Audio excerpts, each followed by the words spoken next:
It is now costing businesses nearly 10% more to produce their goods than last year. That's a record and the fastest full-year increase going all the way back to 2010. And remember, businesses can't always charge more when this happens. So now many of them are simply making less. That always spells trouble on the horizon.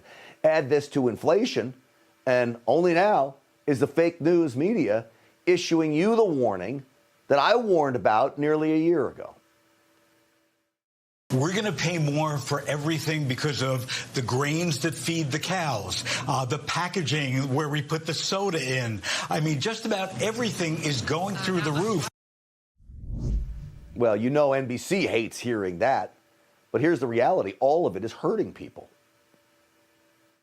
It is bringing a lot of unnecessary stress, and it's already a struggle, especially living paycheck to paycheck. I can go with no meal a day, but I want to make sure that my kids at least have, food. I'm not going to take my medicine like I'm supposed to, so I can at least have food on the table for my family. And it shouldn't be like that. Just to get through a week, that's like $300. Prices just went through the roof. May I remind all of you, it was not like that under President Trump. Just this week, we also learned that inflation is up 7% this year. 7%, highest since June of 1982. So will we face another recession like we did back in 2008? That's the one I remember most. Joining me now is host of Dick Morris Democracy here on Newsmax and former advisor to Presidents Clinton and Trump. Dick Morris is here. So, Dick, recession, yes or no? Yeah, and 2008 will be a piker compared to what we're going to get. Oh. Look, just understand the simple truths of it. The reason that you have inflation is there's too much money out there. The Feds have printed $6 trillion in 1 year. In the previous 10 years combined, they printed another $6 trillion. So that $12 trillion is sloshing around out there, driving up prices because everybody wants to buy stuff. And the only way to stop the inflation is to stop people from spending that much money. And the only way to do that is to raise interest rates. So you can't get a car loan because it's too high. You can't get a mortgage because the rates are too high. You leave your credit card in the drawer because the interest is too high. That was the solution we had in 1980, 81, and 82, when they raised interest rates up to 20%, and all credit stopped in society. And when that stopped, people stopped buying things, the economy fell apart, and we had close to 20% unemployment. And that is the future we're heading toward. Because it's like when you have inflation because of excess money out there, it's like you have high blood pressure. And the only cure for the high blood pressure is a heart attack. That's the last thing this country needs right now is a heart attack. Look, you push interest rates to 20%. Anybody that owns a house knows you only have so much money you can pay. You're either going to spend it in interest or you're going to spend it in principal.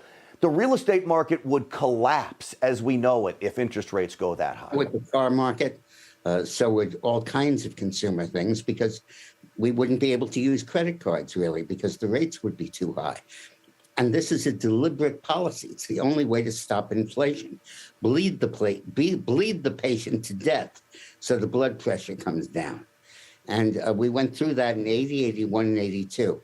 To avoid that, you have a delicate balancing act of enough stimulus, but not too much.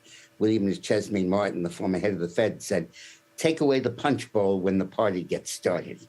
And you have to get exactly balanced. And Trump had it balanced. Now they've totally screwed it up by pumping $6 trillion into the economy. Let me play this clip from you because this is about real people. This is a woman named Sherry, what she had to say, what she's going through. We have nothing. Can't find the things I want. Can't find the regular things I was able to find before. Like I live in a foreign country. Like I, live in the Soviet Union and we are having everything rationed out. That's certainly what it feels like. So, Dick, the big question then becomes, is there a way to save this, even though we've got 3 more years of Joe Biden in office? Can this be saved? No, can't be. Once Biden did this for a year, the only cure for inflation is a recession. And they'll dress it up with all kinds of stuff and say, price controls and wage controls. But that's baloney. The fact is, the only cure to this level of recession, of inflation, is a recession. Yeah. Now, if you were like Trump and you never let the inflation take hold in the first place, you breeze on right through. But Biden has absolutely doomed not just this year, but the next 3 years of recession. He's smart, he'll get out of there. Look, the bottom line is free markets always work. Biden wanted to control every market. Then you talk about solutions being wage controls and price controls. That's the furthest thing you get from free markets, which will just make matters worse. So I fear, as always, you're probably right on this one, Dick Morris. So we'll brace ourselves. Buddy, it's always good to see you. Thank you for coming on tonight. Thank you.